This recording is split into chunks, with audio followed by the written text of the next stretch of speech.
este lugar. Jesucristo, bienvenido a este lugar. Padre omnipotente, de gracia y amor, bienvenido a este lugar.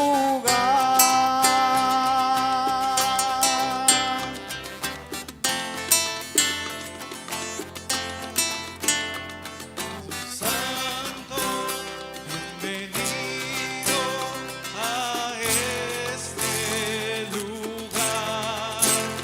Jesucristo, bienvenido a este lugar. Padre omnipotente, de gracia y amor, bienvenido a este lugar. Bienvenido, Espíritu de Dios, damos gloria solo a ti, Señor. Bienvenido, Espíritu de Dios, hoy rendimos coronas a tus pies. Bienvenido, Espíritu de Dios, damos gloria solo a ti, Señor. Bienvenido, Espíritu de Dios, hoy rendimos coronas a tus pies.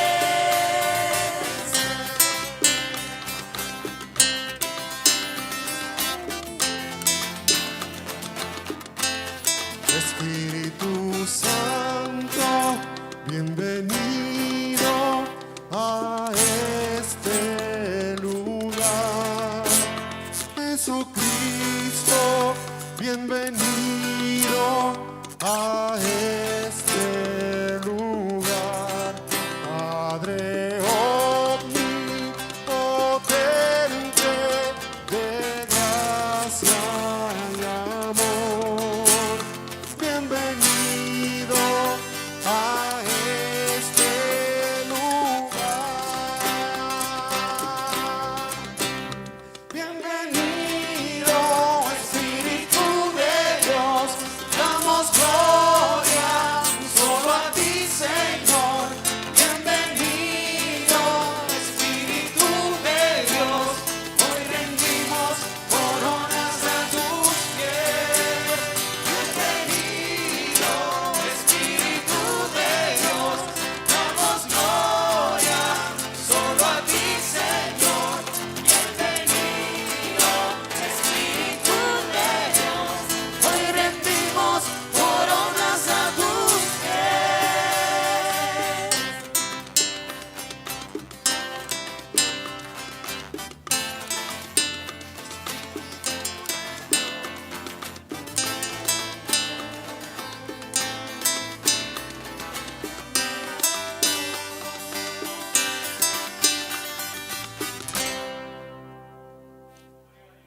Amén, gloria a Dios.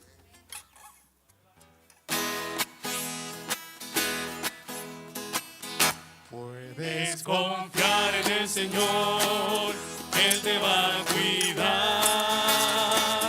Puedes confiar en el Señor, Él te va a cuidar. Si el sol llegara a oscurecer y no brilla más, igual confía en el Señor, porque Él te va a cuidar. Puedes descansar, puedes descansar.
Señor, porque Él te va a cuidar, Él te va a cuidar.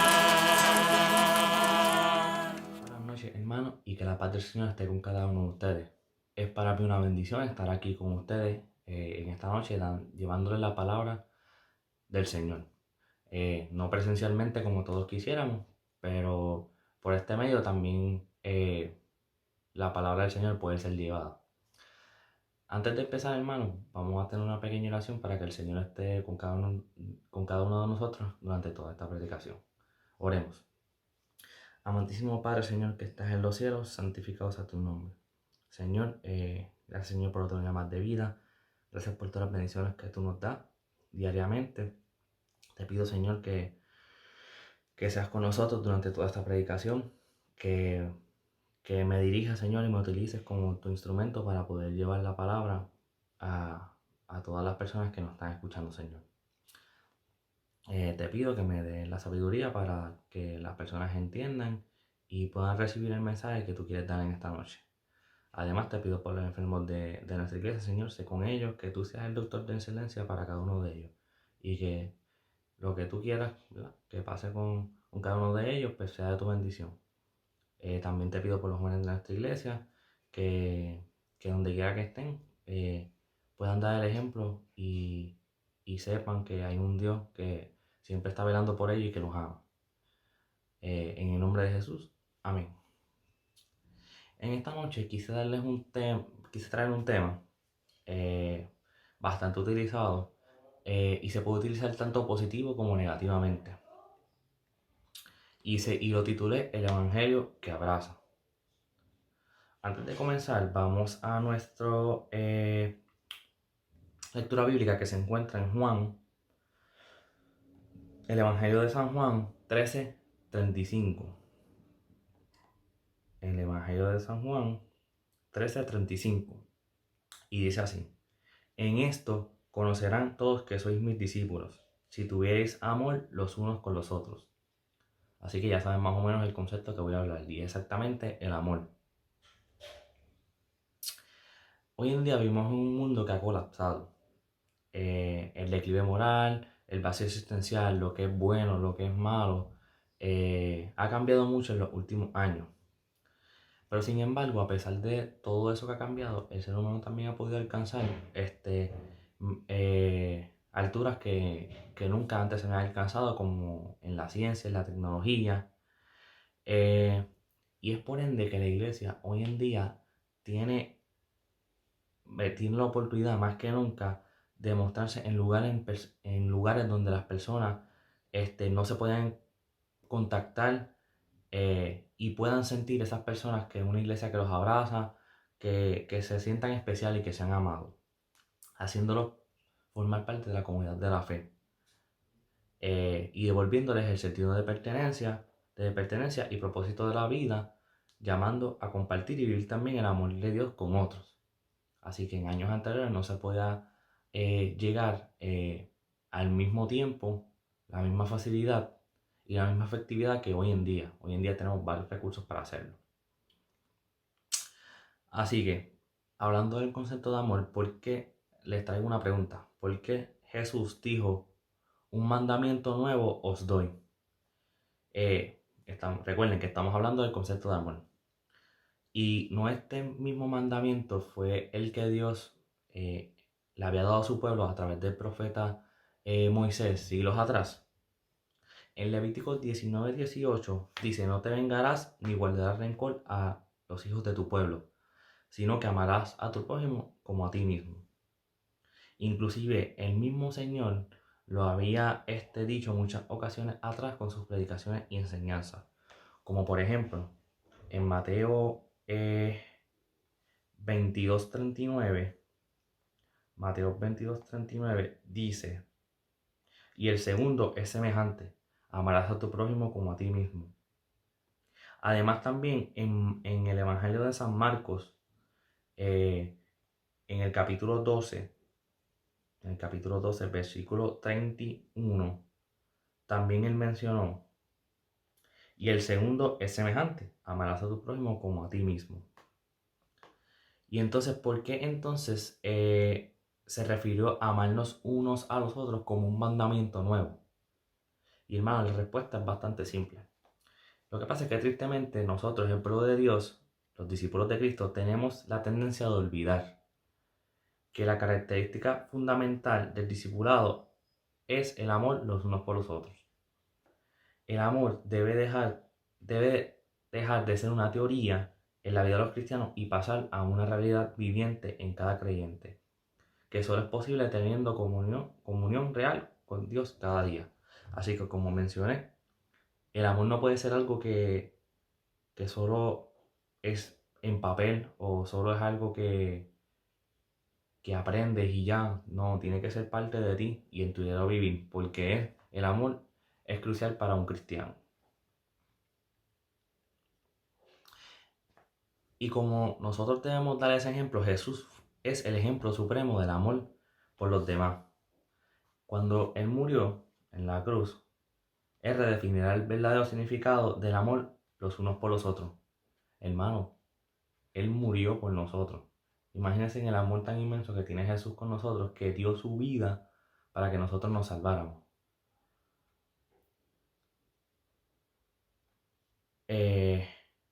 Él dijo, amaos los unos con los otros como yo los he amado. Él, como dice aquí, se pone de ejemplo del tipo de amor que debemos tener por las personas. Y un amor dispuesto a entregarlo y sacrificarlo todo si es posible, aún la misma vida por nuestros semejantes, como entregó su vida misma. Hermano, eso es algo increíble, hermano. Ahora les pregunto, ¿cuándo fue la última vez que el fruto del amor de Cristo en tu corazón hiciste algo completamente desinteresado por otra persona? Otra pregunta, ¿cómo te sientes después de hacer algo por alguien que necesita genuinamente de ti? ¿Verdad que la respuesta a esta pregunta es la más hermosa de todas? Te sientes bien, en paz con Dios y feliz por haber brindado lo más hermoso de ti, el amor de Cristo, sin esperar nada a cambio.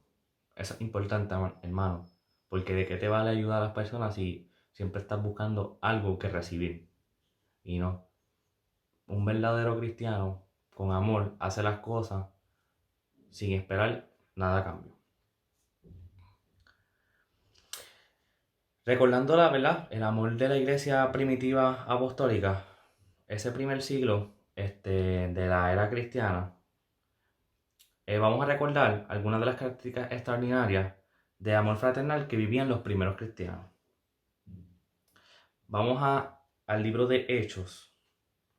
Libro de Hechos, capítulo 2, versículos del 41 al 47.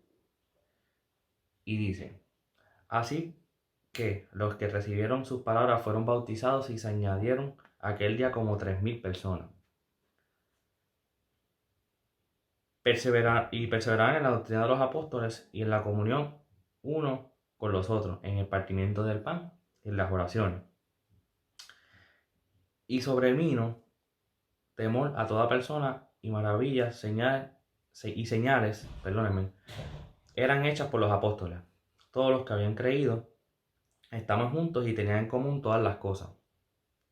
Y vendían sus propiedades y sus bienes y los repartían todos según la necesidad de cada uno.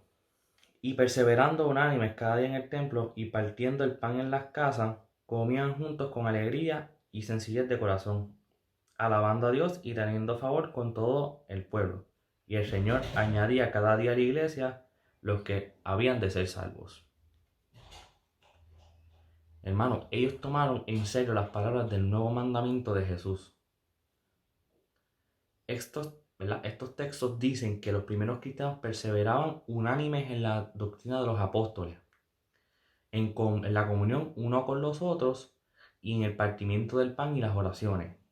Es decir, que tenían una unidad muy estrecha en la comunión unos con los otros y vivían preocupados por la unidad doctrinal, fraternal y por las necesidades del pan material y por las necesidades del pan espiritual y unidos en oración.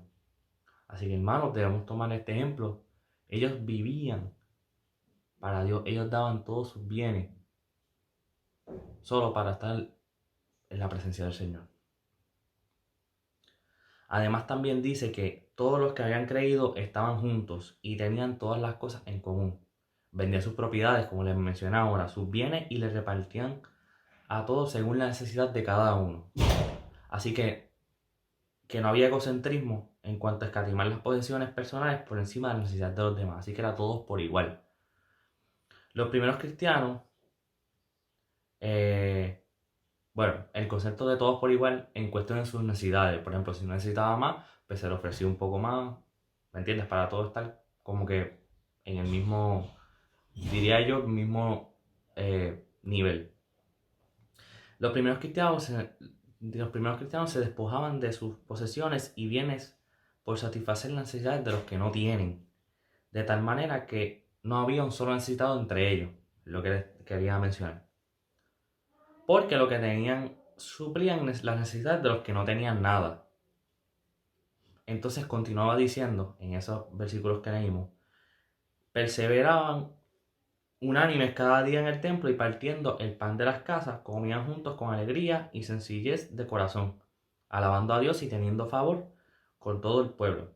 Y el Señor añadía cada día a las iglesias los que habían de ser salvos. Esto significaba que en el templo y las casas de ellos estaban siempre abiertos, siempre con los brazos extendidos para recibir a sus hermanos. Nunca faltaba un pan en la mesa de ellos, pues compartían el pan entre ellos con sencillez y se gozaban de alabar juntos a Dios. Como consecuencia natural, cada día se añadía a la iglesia de Dios en esta tierra muchas más personas al reino de Cristo. Así que hermano, esto es parte de nosotros, llevar el evangelio, ayudar a los necesitados para que día a día, como en esas iglesias primitivas, en los primeros años de la iglesia, de la era cristiana, añadían gente y traían más gente al evangelio para poder ser salvos. Así que es nuestro trabajo. Es inevitable que una iglesia que rebosa en el amor de Cristo no crezca. La primera iglesia apostólica, aun cuando era perseguida hasta la muerte, era una iglesia poderosa, llena de amor por sus semejantes fieles a la palabra y doctrina, donde ni aun la persecución en su contra podía impedir que se amen y compartan el amor de Dios para con los otros. Ahora, te pregunto, ¿podemos hacer tú y yo lo mismo en nuestro tiempo y no solo añorar en esos buenos tiempos? Esto puede ser una realidad, hermano. En la iglesia de hoy, si tú y yo así lo deseamos, con la ayuda de Jesús. En unas predicaciones creo que fue en sociedades de jóvenes de años anteriores, yo dije en una de las predicaciones que la salvación, además de ser individual, también tiene conceptos colectivos. ¿Y por qué menciono esto, hermano? Porque vamos a hablar les voy a hablar como universitario, uno de los requisitos para tomar el curso, en este caso el curso de la salvación, es ayudar a otras personas, llevar el evangelio, traer almas a Cristo. Así que esas cosas no pueden pasar si tú como individuo pues haces tu trabajo de llevar el evangelio y llevarle la palabra a las personas, pero también está en la persona en querer aceptar a Cristo en su corazón y poder derramarse, ¿verdad?, en el evangelio. Aún así, si tú hiciste tu trabajo y llevaste el evangelio y predicaste la palabra, pues Dios te lo recompensará. Aún así las personas no se conviertan. Pero ¿me entienden más o menos en el concepto donde quiero llevar, que es también individual como colectivo? Que, ¿verdad? Es ambas cosas. La iglesia de Dios en este tiempo es la llamada a inundar, ¿verdad? Es la llamada a inundar el mundo con el amor de Dios. Es la llamada a ser relevante en una sociedad, un refugio de amor para las personas donde ellos puedan encontrar el abrazo de Jesús y el amor de Dios. Es la llamada de vivir el nuevo mandamiento dado por Cristo. Ahora bien, el llamado es la única manera en que el mundo sabrá que somos la iglesia de Dios en esta tierra. En Juan 13:35 menciona: en estos conocerán todos que son mis discípulos, si tuviereis amor los unos con los otros. De ninguna otra manera el mundo sabrá que somos el pueblo de Dios, porque aunque tengamos la verdad doctrinal, profética para este tiempo final de la historia, si no nos amamos unos con los otros, nunca sabrá que somos la iglesia de Cristo. ¿Deseas tú, te pregunto, deseas tú hacer la diferencia y vivir el amor de Cristo compartiéndolo cada día y siendo tú mismo la iglesia viva y receptiva que Dios necesita? Te lo dejo en tu pensamiento, hermano. Así que, hermanos, para concluir, vamos a tener una oración final. Oremos. Amantísimo Padre, Señor, que estás en los cielos, santificado sea tu nombre. Señor, te agradezco por estar desde el principio a fin en esta pequeña y corta predicación de esta noche. Que el tema que se haya dado aquí sea de entendimiento y gratificación para cada uno de nosotros, que podamos utilizar el amor y tu ejemplo para poder llevar a otras personas, Señor, al Evangelio, y que puedan ser bautizadas en nombre tuyo, Señor. Que en donde quiera que estemos demos el ejemplo de el amor de un cristiano y del amor del amor que tú nos diste hacia nosotros, Señor, el ejemplo tuyo, que moriste en la cruz por nosotros, por amor, Señor, solo para salvarnos. Te pido por los jóvenes de esta iglesia, según cada uno de ellos, y que cuando tú vengas a la luz de los cielos, Señor, que sé que vas a venir muy pronto, bendícenos y podamos ir todos hacia allá. En el nombre de Jesús. Amén.